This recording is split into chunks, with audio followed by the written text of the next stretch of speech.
ہے وہ نیند لانے کی ہے اور نیند آسانی سے آ جاتی ہے۔ اس لیے پورے مجمع سے پہلی درخواست یہ ہے کہ پوری بات کو جاگ کر سنیں، اور جاگ کر سننے کے لیے آسان راستہ یہ ہے کہ بات کرنے والے کی طرف دیکھتے رہیں تو انشاءاللہ نیند نہیں آئے گی۔ پھر بھی اگر آنکھ بند ہونے لگے تو اپنی آنکھوں کو مل کر کے اپنی نیند کو دور کیا جائے۔ پڑوسی بھی ایک دوسرے کا خیال رکھے کہ کوئی سو رہا ہو تو اس کو محبت کے ساتھ جگا دے، یہ اس کے ساتھ خیر خواہی ہے کہ اس کو پوری مجلس میں جاگ کر سننے کے لیے تیار کیا جائے۔ اس کے لیے پورے مجمع سے پہلی درخواست یہ ہے کہ وہ پورا مجمع اس کے لیے تیار ہے، اس لیے کہ اوپر بیٹھنے والے کو نظر آتا ہے کہ کون جاگ رہا ہے کون سو رہا ہے۔ اس لیے آپ سے ہماری درخواست جاگ کر پوری بات کے سننے کی ہے۔ دوسری بات میرے دوستو یہ ہے کہ ہر مجلس میں پوری بات کو شروع سے لے کر اخیر تک سننا ہے، اس لیے کہ ہر مجلس میں ایک کام متعلق ہے جو اس مجلس ہی سے ہو سکتا ہے، اور اجتماع کے پورا ہونے پر کام کی ایک مضبوط شکل ہر فرد کی زندگی میں ایسی قائم ہوگی کہ جس کو زندگی بھر کرنا ہمارے لیے آسان ہوگا۔ اس کے لیے شروع سے لے کر اخیر تک ہر مجلس میں رہنا۔ جب پوری بات سنیں گے اور پوری بات سمجھیں گے تو ہی عمل پورا کر سکیں گے، اس لیے کہ اگر عمل ادھورا ہوگا تو اس کا کبھی بھی پورا نفع نہیں ملتا۔ اس لیے عمل پورا ہونے کے لیے ضروری ہے کہ پورا سنا جائے، پورا سمجھا جائے۔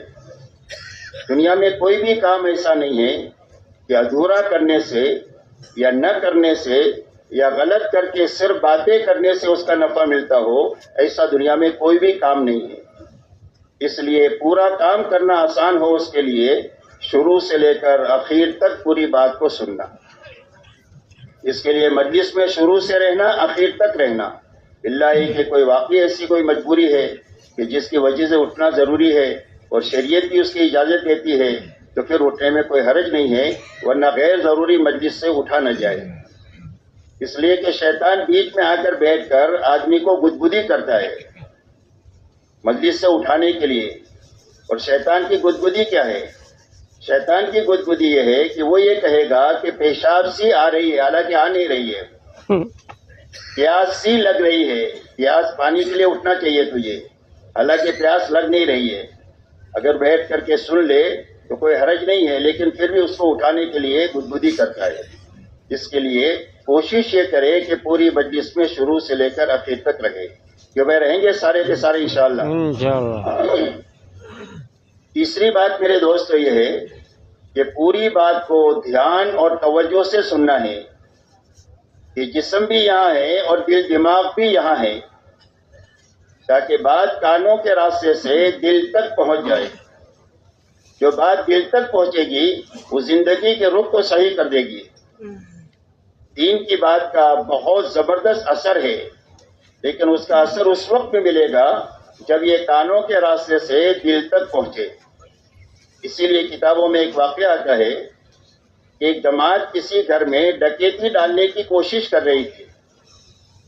اتنے میں اس جماعت کا جو بڑا آدمی تھا اس کے کان میں گھر کے مالک کے قرآن پڑھنے کی آواز اس کے کان تک گئی، اور گھر کا مالک یہ پڑھ رہا تھا أَلَمْ يَعْنِ لِلَّذِينَ آمَنُوا أَن تَخْشَعَ قُلُوبُهُمْ لِذِكْرِ اللَّهِ، کیا ایمان والوں کے لیے وقت آیا نہیں ہے کہ ان کے دل اللہ کے لیے ڈر جائے، اللہ سے ڈر جائے؟